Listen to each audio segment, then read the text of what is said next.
Alors, où j'en étais, donc je présentais l'initiative, le réseau. Et puis, comme ça a commencé seulement l'année dernière, on est en recrutement de nouveaux membres. L'objectif, c'est de créer une réelle communauté. Et puis, jusqu'à maintenant, on est rendu à environ 1600 membres canadiens. Et on a des investissements totaux pour une valeur de 4 millions jusqu'à présent. Et on est une équipe qui est répartie dans les six provinces du Canada. Donc, on est une petite équipe de 12 qui travaillent ensemble de façon virtuelle, mais on travaille tous dans la même direction pour vous aider. Alors, c'est un peu ça. Les membres du RCA, évidemment, c'est des transformateurs alimentaires, mais c'est important que vous sachiez que ce ne sont pas juste les transformateurs. Le RCA ne s'adresse pas que seulement aux transformateurs, mais comme vous pouvez voir ici, il y a une panoplie de types d'entreprises et d'organisations qui peuvent s'en intéresser. Donc, on a les sciences alimentaires, des ingrédients nouveaux, la salubrité, la traçabilité des aliments, l'automatisation, les services alimentaires, les distributeurs, les fournisseurs d'ingrédients, les investisseurs, c'est très large. Les emballages, comme on va parler plus tard dans quelques minutes, la livraison d'aliments, la cybersécurité. Donc, on considère que le RCA s'adresse à tous ceux qui s'intéressent à l'innovation alimentaire à partir de la ferme jusqu'aux consommateurs.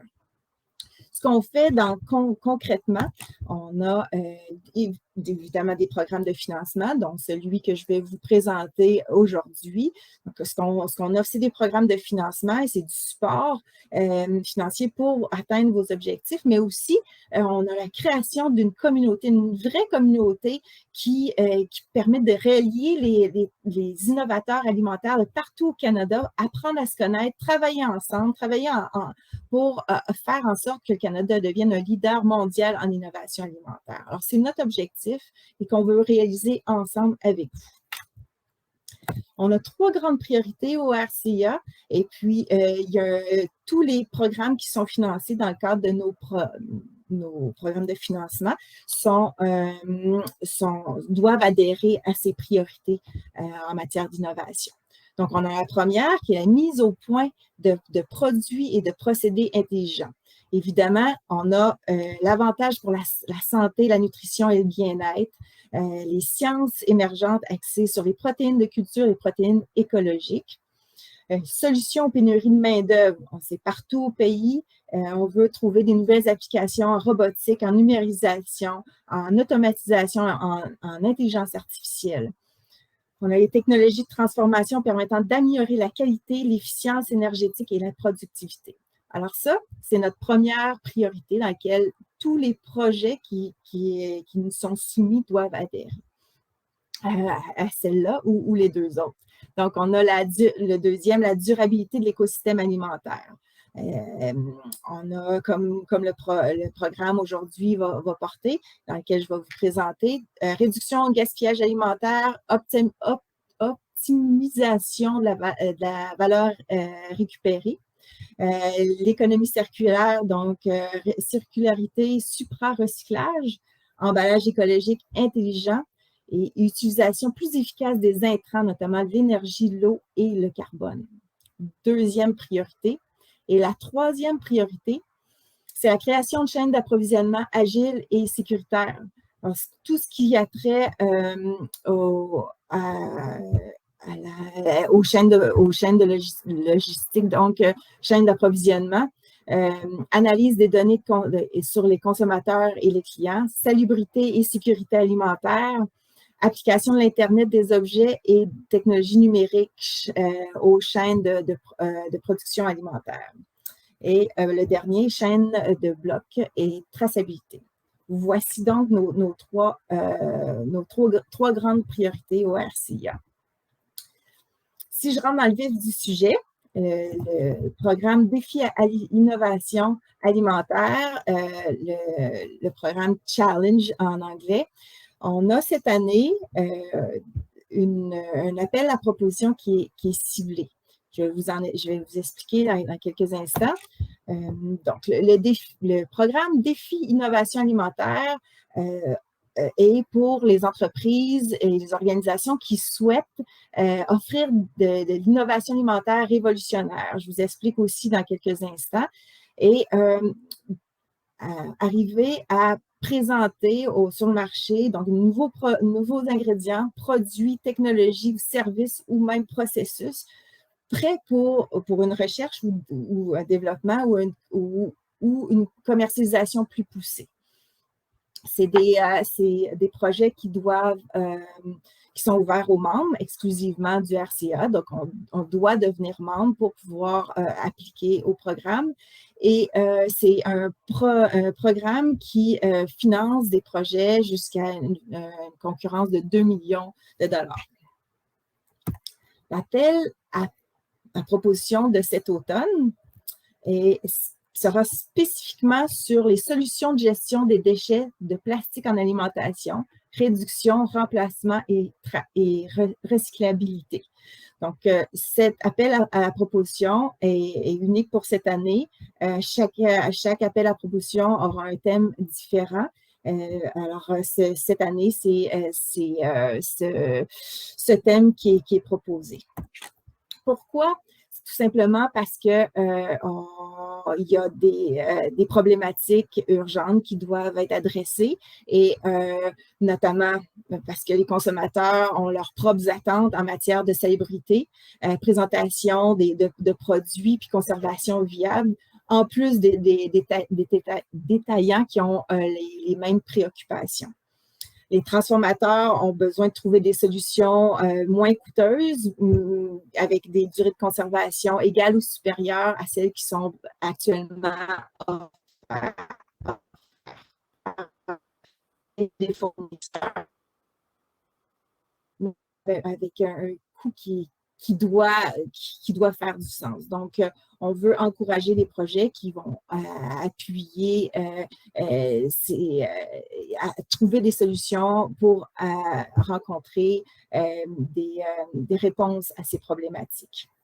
On a évidemment les enjeux sociétaux aussi qui, avec les pratiques municipales de recyclage, de compostage, qui sont peut-être difficiles à suivre d'une municipalité à l'autre, qui sont donc pas nécessairement uniformes par région, par province. Donc, c'est d'arriver à trouver des solutions. Donc, ce qu'on cherche à faire, le RCA, c'est à investir dans le développement d'options plus durables. Si on regarde l'image qui est à l'écran présentement, ce qu'on constate, c'est qu'il y a un très faible pourcentage de la résine qui est finalement recyclée. Chimiquement, on parle de 1% et moins. Donc, ce qu'on veut arriver, c'est trouver des solutions pour augmenter ce pourcentage-là et puis qu'on bénéficie d'une utilisation accrue là, des plastiques qui sont en circulation. Alors, j'espère que ça va jusqu'à date et puis que vous voyez mon écran, que je ne vais pas trop vite. Encore là, s'il y a des questions, je vous invite à les poser dans le chat et puis Alex va se faire un plaisir de vous répondre. Quelques domaines d'innovation potentielle pour l'appel à proposition. Ici, on vous en nomme quelques-uns. Donc, nouveaux matériaux d'emballage pour améliorer la recyclabilité. Et arriver à trouver des nouveaux emballages qui se compostent. On a des solutions d'économie circulaire qui favorisent le développement, la valorisation des plastiques en circulation et la consommation et autres options de réutilisation évolutive. Finalement, un autre possible domaine d'innovation potentielle qui pourrait faire l'objet de financement, c'est les solutions numériques pour le suivi et la valorisation des plastiques.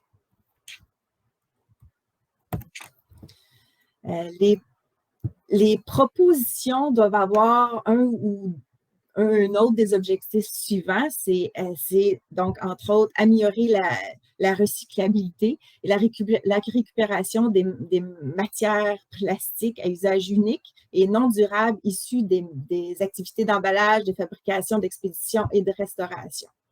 Ça, c'est un des objectifs. L'autre objectif, c'est encore là, améliorer la durabilité des plastiques par l'intégration de bioplastiques ou des solutions biosourcées qui répondent aux critères de certification de compostage industriel qui sont en vigueur. Donc, c'est deux objectifs dans lesquels les projets doivent rencontrer les deux ou un des deux. Donc, les grandes priorités du programme, l'objectif, c'est la compatibilité. Il faut que les projets soient compatibles avec les processus existants, avec la fabrication et la vente au détail des produits alimentaires, avoir le potentiel d'évoluer à l'échelle nationale, l'utilisation de diverses conditions climatiques pour divers produits alimentaires, et finalement, qui a le potentiel d'atteindre ou de dépasser les normes de durée de conservation pour les options existantes des emballages actuels qu'on connaît, qui sont présentement utilisés.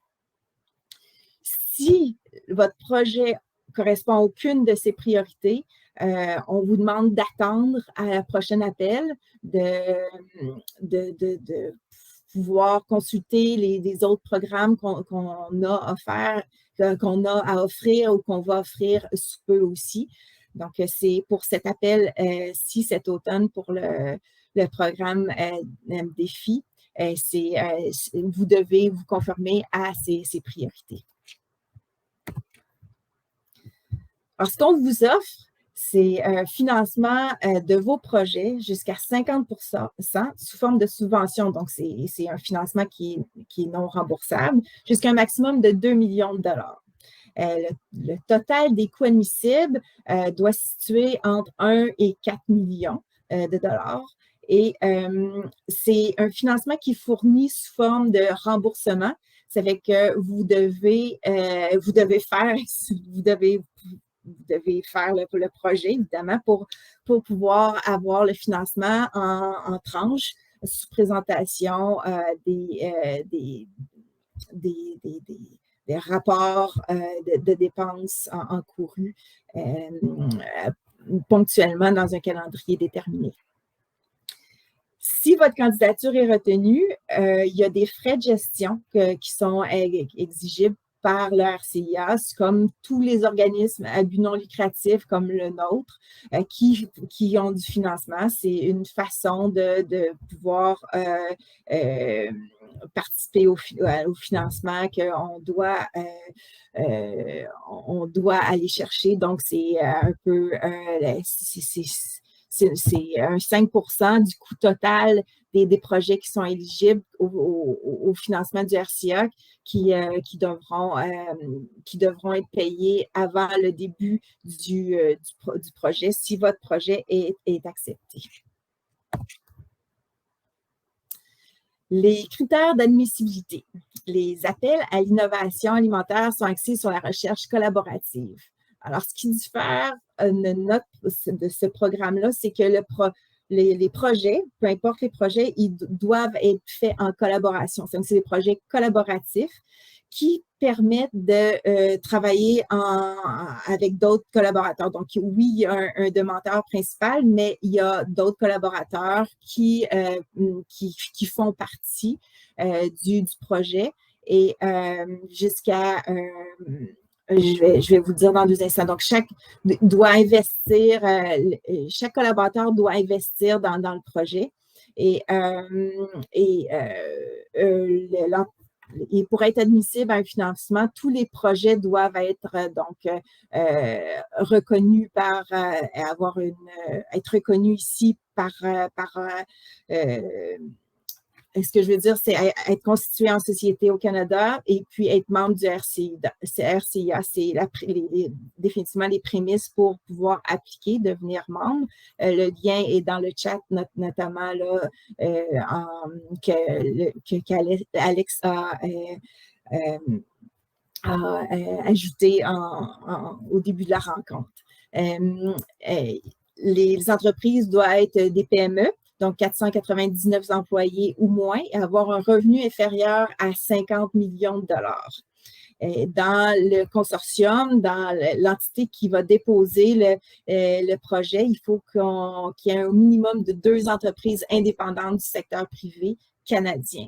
Donc, c'est bien important. Le RCA finance l'industrie et donc les entreprises qui en font partie. Vous pouvez vous poser la question, qu'est-ce qu'un projet novateur? Qu'est-ce que l'innovation alimentaire? Il y a plusieurs définitions. Ce qu'on s'accorde pour dire au RCA, c'est qu'un projet innovateur doit changer le cours le cours de l'industrie. C'est-à-dire, il faut vraiment que ça fasse une différence. Il faut que c'est un game changer, ça peut vous apporter une plus-value. Ça n'a jamais été vu non plus ou utilisé. Il peut y avoir une technologie ailleurs ou tout ça dans une autre industrie, mais l'appliquer à l'industrie alimentaire, c'est ça la différence. Donc, nous, sur un produit, on dit souvent un nouveau packaging, une nouvelle couleur, une nouvelle saveur. On n'est pas du tout là. On est en amont, on est dans la recherche et développement, on est dans la science et ou la technologie et on veut pouvoir l'appliquer à notre industrie. En lien avec ce que je viens de vous exposer, le RCA, on finance ces projets avec un niveau de maturité technologique entre 1 et 7. Si vous n'êtes pas familier avec ces niveaux, alors c'est des niveaux qui sont entre 1 et 9, 1 et 7 étant la pré-commercialisation, et le 8 et 9, c'est les projets ou les produits, les processus, les technologies, les services qui sont davantage prêts pour la commercialisation. Donc, nous, 8 et 9, on n'est pas là. On est en fait entre 1 et 7, où est-ce que c'est plus difficile d'avoir du financement, où est-ce que les projets sont en développement, en recherche et développement, où est-ce que les preuves de concept sont à faire ou en voie d'être développées, d'être appuyées. Ça fait qu'on vous finance où c'est plus difficile, on vous accompagne dans le processus. Les coûts admissibles au programme DEFI.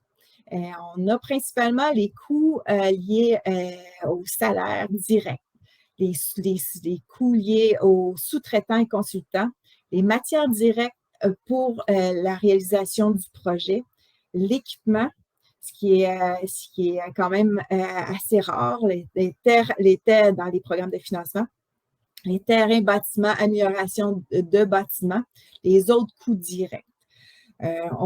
Aussi, le RCA finance en plus 55% de tous les salaires indirects du projet pour couvrir les frais généraux. Quand on parle de frais généraux, ici, c'est les salaires liés à la gestion du projet, les travails administratifs, les fournitures de bureaux, l'électricité, bref, tout ce qui est en lien avec la réalisation du projet. Il faut que ça, avec un maximum de 15% du budget total, c'est la limite dans laquelle on va. Tous les coûts du projet admissible ou des projets admissibles doivent être encourus par le demandeur et les partenaires du projet et spécifiquement nécessaires pour mener à bien les activités et projets approuvés. Ça fait que tout ça pour dire que pour vous financer, on a besoin des preuves que ça leur a été réalisé. Le guide du demandeur, le lien a été mis dans le chat par Alex. Vous pouvez avoir accès pour avoir plus d'informations après la présentation. Je dois vous mentionner aussi que si vous n'avez pas tout retenu ou si vous voulez revoir la présentation, le lien sera sur la même page du programme dans quelques heures aujourd'hui. C'est qu'il sera disponible pour vous. Pour ce qui est du guide du demandeur, donc c'est quoi le processus pour pouvoir appliquer au programme? D'abord, il y a une lettre d'intention qui doit être rédigée pour un examen par un comité au sein de la grande équipe du RCA. Ça permet de donner un retour, un feedback, comme on dit, sur la nature du projet, sur aussi les grandes lignes, parce que vous devez fournir un budget et aussi les collaborateurs en lien avec la réalisation du projet. Ils ne doivent pas être définitifs, c'est plus pour nous donner une bonne idée de la structure et puis la nature du projet à cette étape-ci. Suite à ça, puis je vous donne l'échéancier à la prochaine diapo. Suite à ça, il y a la sélection des candidats. Donc, les candidats seront contactés pour signifier que leur projet a été accepté pour soumettre le projet. Donc, suite à la lettre d'intention, une proposition complète qui devra être rédigée et soumise au RCA. Donc, avec les commentaires qui ont été offerts là, par l'équipe qui traite les demandes, il y aura rédaction donc de la demande du budget, il y aura établissement aussi des lettres fermes d'intention de participer de la part des collaborateurs. Et donc, ça sera important que ces projets-là aient une nature, soit, comment je dirais, c'est dans mes termes à moi, excusez-moi, c'est plus un pitch de vente concret pour nous aider à vous aider. Donc, je vous invite d'ailleurs à contacter l'équipe pour présenter verbalement le projet, puis faire sûr que vous soyez bien orienté pour la présentation de la lettre d'intention dans un premier temps, et puis après la soumission du projet dans son entièreté. L'échéance. Donc, il y a une ouverture de l'appel. L'ouverture de l'appel est le 1er septembre, donc jeudi prochain.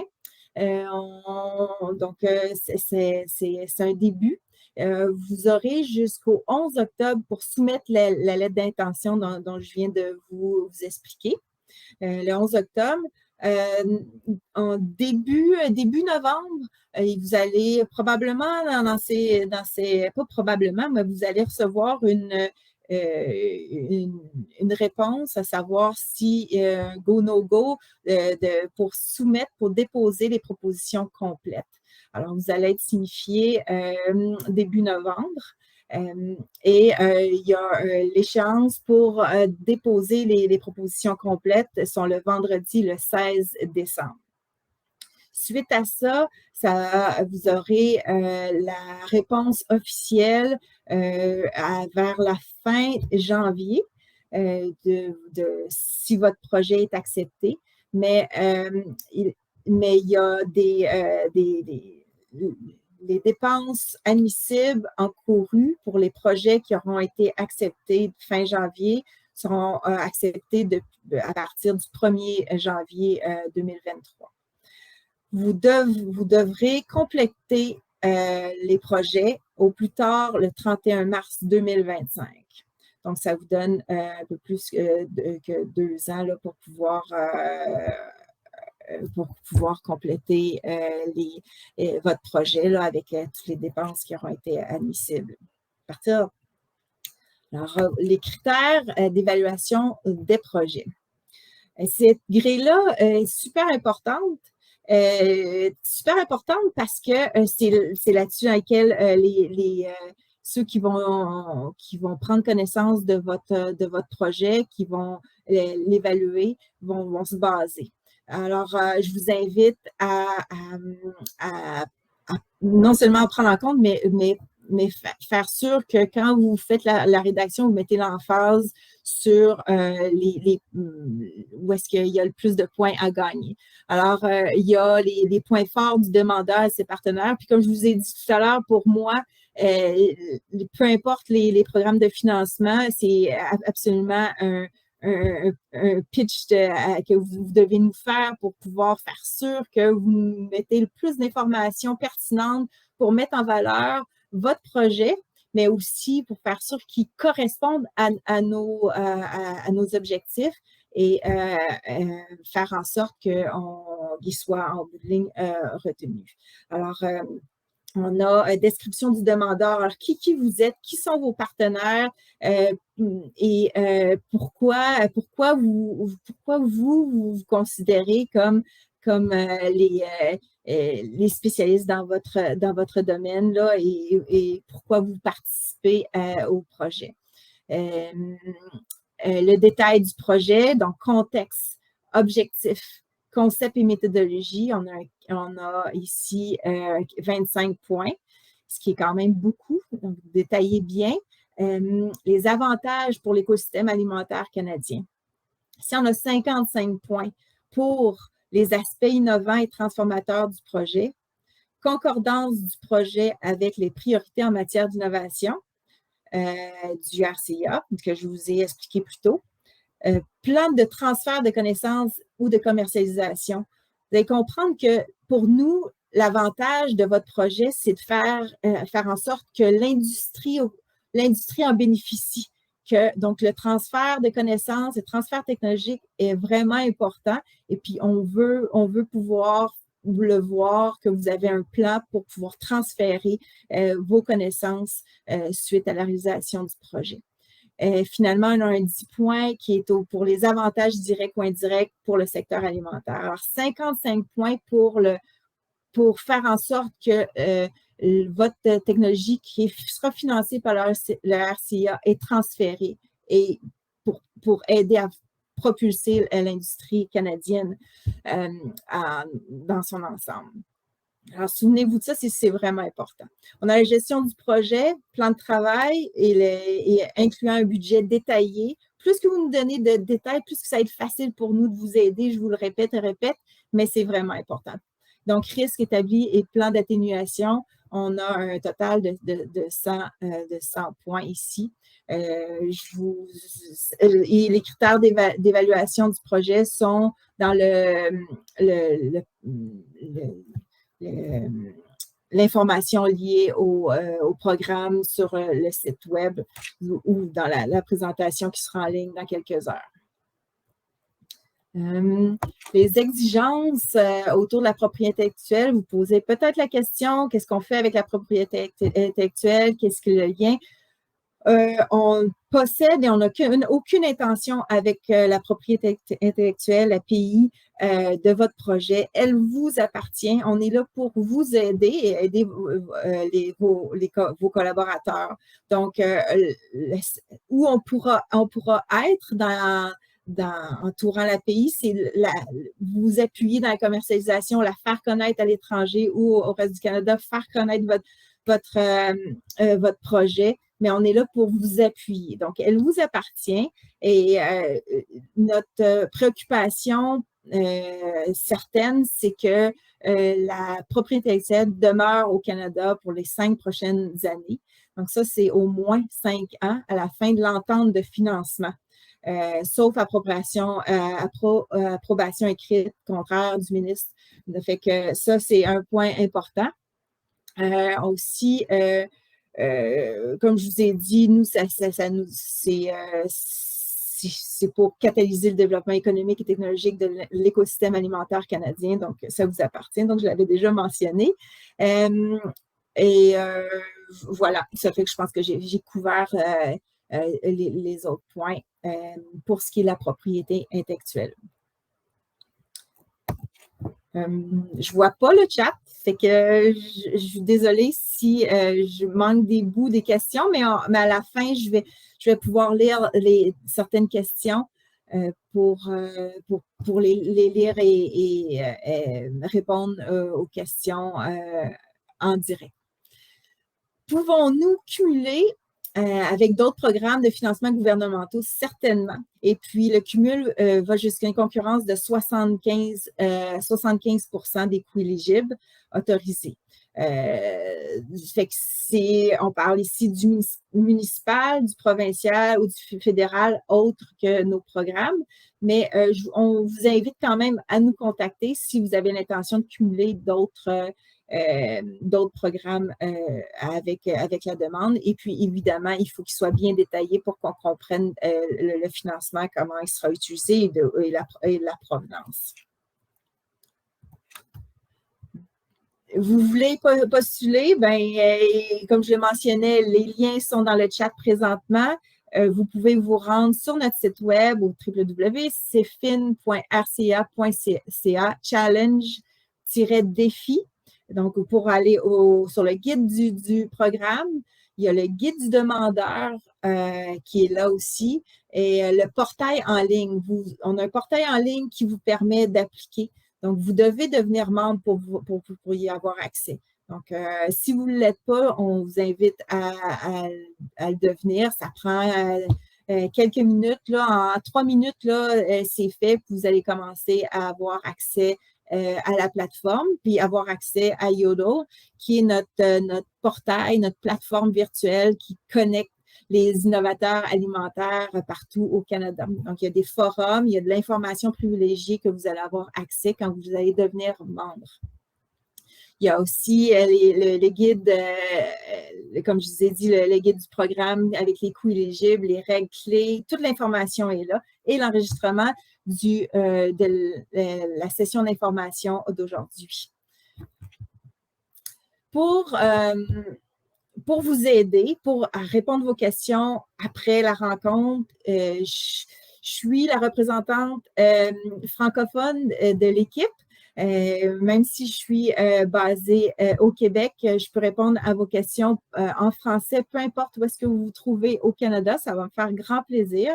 Mais j'ai mes collègues qui sont partout sur le territoire, de l'ouest à l'est. On a ici Lavina qui était en Colombie-Britannique, qui couvre la Colombie-Britannique et le Yukon, qui est comme moi directrice de l'innovation et pourra répondre à vos questions, vos interrogations et puis faire certain que le processus est le plus facile pour vous pour pouvoir appliquer au programme de financement. On a Uba qui est dans les provinces des Prairies, Linda qui est en Ontario, et puis Tyson qui couvre les provinces de l'Atlantique. Alors, on est 5 dynamiques et j'allais dire gentil, mais je pense pas que ça se dit. Donc, on est là pour vous, pour vous aider. N'hésitez pas à nous contacter. J'ai fait plus vite que prévu. J'en doute pas, ça fait 33 minutes qu'on se parle, mais ça couvre l'ensemble d'informations que j'avais à vous transmettre aujourd'hui. Si vous avez des questions, je vous invite à l'écrire. Je vais arrêter le partage. Je vais arrêter le partage et je vais me diriger vers le chat pour voir s'il y a des questions. Alors, pour l'instant, je ne vois pas de questions.